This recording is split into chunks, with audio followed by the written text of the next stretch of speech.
खूनी चुड़ैल। ये कहानी भारत के एक गांव की है। वहाँ के सभी लोग बहुत मेहनती थे और सब लोगों में एकता भी थी। फिर धीरे धीरे सब कुछ बदलने लगा। लोगों ने एक दूसरे से बातचीत करना बंद कर दिया।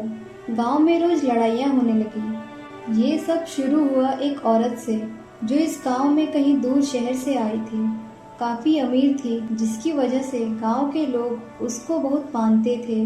वो जो भी कहे लोग हमेशा करते थे। इसी गांव में एक मोहन और रवि नाम के दो अच्छे दोस्त रहते थे। उनमें काफ़ी अच्छी दोस्ती थी। एक दिन मोहन किसी काम से शहर वाली औरत के पास जाता है। वो औरत मोहन को देखकर सोचने लगी, शुरुआत इसी से करनी होगी। इसकी और रवि की दोस्ती बहुत सुना है मैंने। गांव के लोग इन दोनों को बहुत मानते हैं। अगर इनमें लड़ाई हो जाएगी तो मेरा काम बन जाएगा। मैडम जी, मुझे कुछ पैसे चाहिए थे, बहुत ज़रूरी हैं।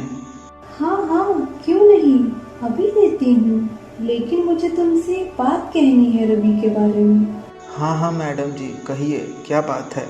फिर वो औरत मोहन से रवि के बारे में कुछ कहती है और उसकी बातें सुन मोहन बहुत गुस्से में आ जाता है और वो वहाँ से चला जाता है और वो रवि के घर जाता है। बाहर से आवाज़ लगाता है, रवि बाहर आ, मुझे तुझसे बात करनी है। मोहन तू है क्या? हाँ हाँ मैं ही हूँ, बाहर आ। हाँ हाँ मैं आता हूँ। रवि बाहर आ जाता है। क्या बात है मोहन, बहुत गुस्से में लग रहा है, क्या बात हो गई? बहुत अच्छी दोस्ती निभाई तूने। आज के बाद तेरे और मेरे बीच में कुछ भी नहीं है। आज के बाद मुझसे बात करने की हिम्मत मत करना। क्या हुआ, तू ऐसे क्यों बोल रहा है? कुछ बात हो गया है क्या? तो बता मुझे, हम मिलकर ठीक कर लेंगे। कोई ज़रूरत नहीं है, अब से तुम मेरा दोस्त नहीं है। इतना बोल के मोहन वहाँ से चला जाता है और पास के लोग रवि को गुस्से से देखने लगते हैं। लगता है इसने मोहन को धोखा दिया है, तभी तो इतनी अच्छी दोस्ती पल भर में ख़त्म हो गई।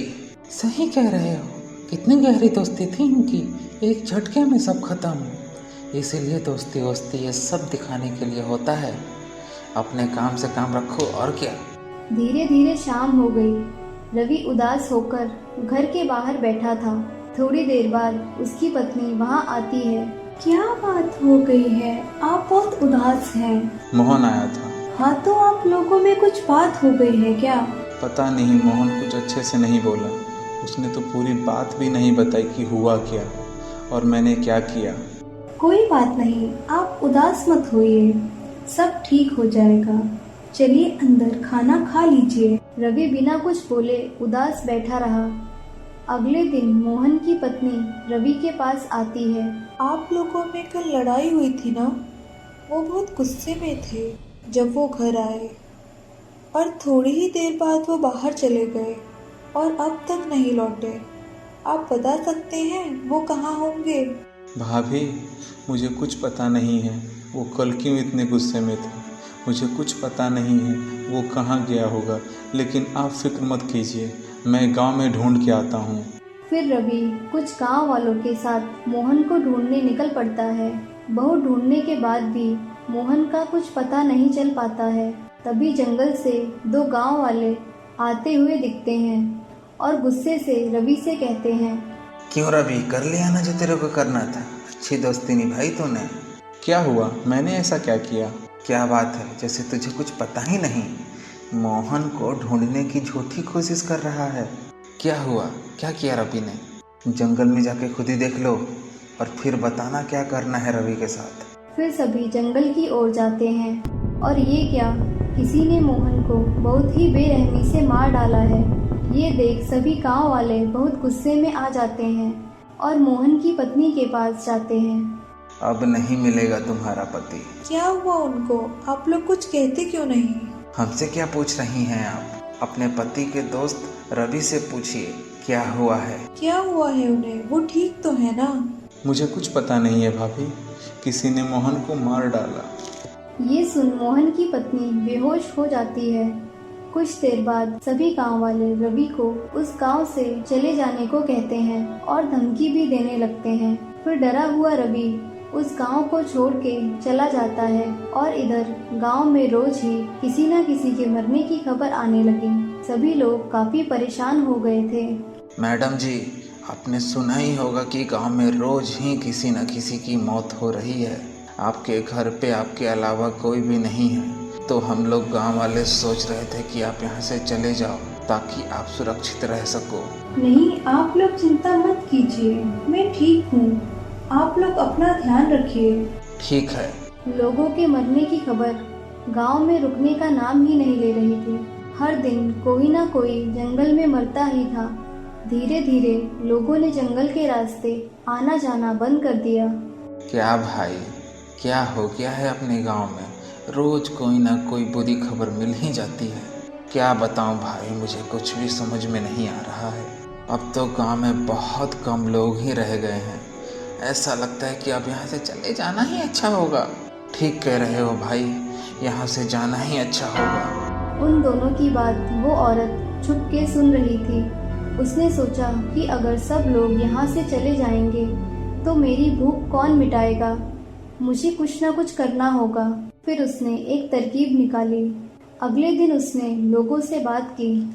गांव वालों, मैं बहुत ही दुखी हूँ। जिस प्रकार गांव में रोज हत्याएं हो रही हैं, इसलिए मैं आपसे कहना चाहती हूँ कि मैं जिस शहर से आई हूँ वहाँ पे मेरी एक फैक्ट्री है और कुछ लोगों की जरूरत है वहाँ।